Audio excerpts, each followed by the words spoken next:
guys, my name is Heather Cook. I'm the adult health educator in Lincoln and Boone counties for WV Extension Service. Today I'm going to be helping you make a recipe called Cranberry pecan granola.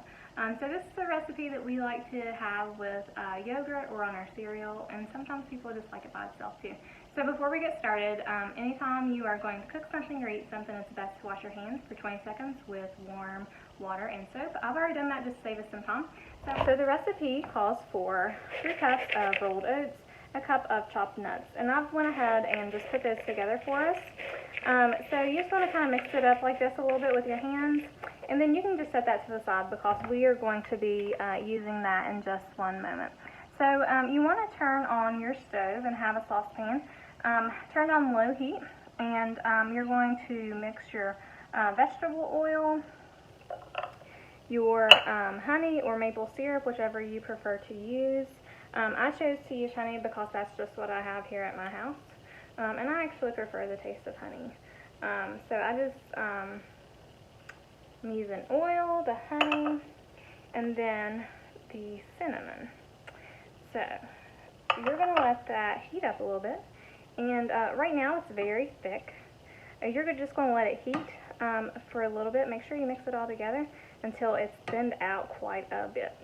So while I'm letting that heat a little bit, you should also get a baking sheet so that once your granola is ready to go in the oven, you can spread it out really evenly and thin so that it has a chance to bake all the way through. So I have some non-stick spray just so that my granola doesn't stick to the baking sheet. So just spray your pan, set it aside. We're letting this heat up a little bit. Once you can see it's starting to thin out already, it doesn't need to cook very long. It just needs to just get a little bit thin. I'm going to let it cook for just a few more seconds. So one of the really good things about this recipe is that once you have it cooked and you've added what you want in it, you can seal it in an airtight container.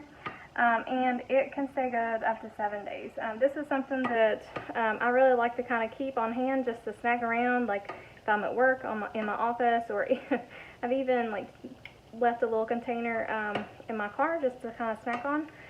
So you can see this getting really, really thin right now. So I'm going to go ahead and turn the heat off, and pour in the vanilla. So the vanilla is in now, and just kind of finish stirring that up.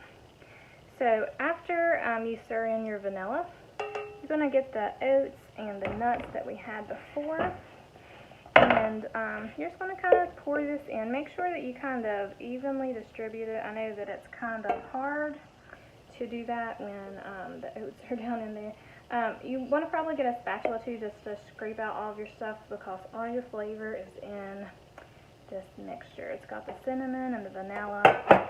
So just make sure that you are stirring this very, very good.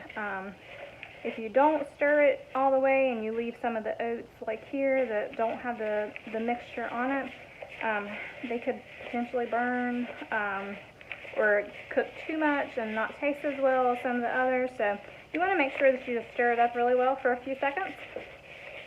Make sure it's all coated well. By now your oven should be ready.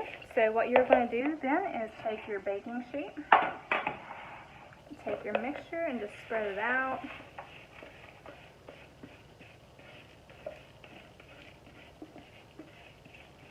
Make sure you get all the stuff down in there. And I'm just going to spread it out really well with my spatula just to make sure it cooks well.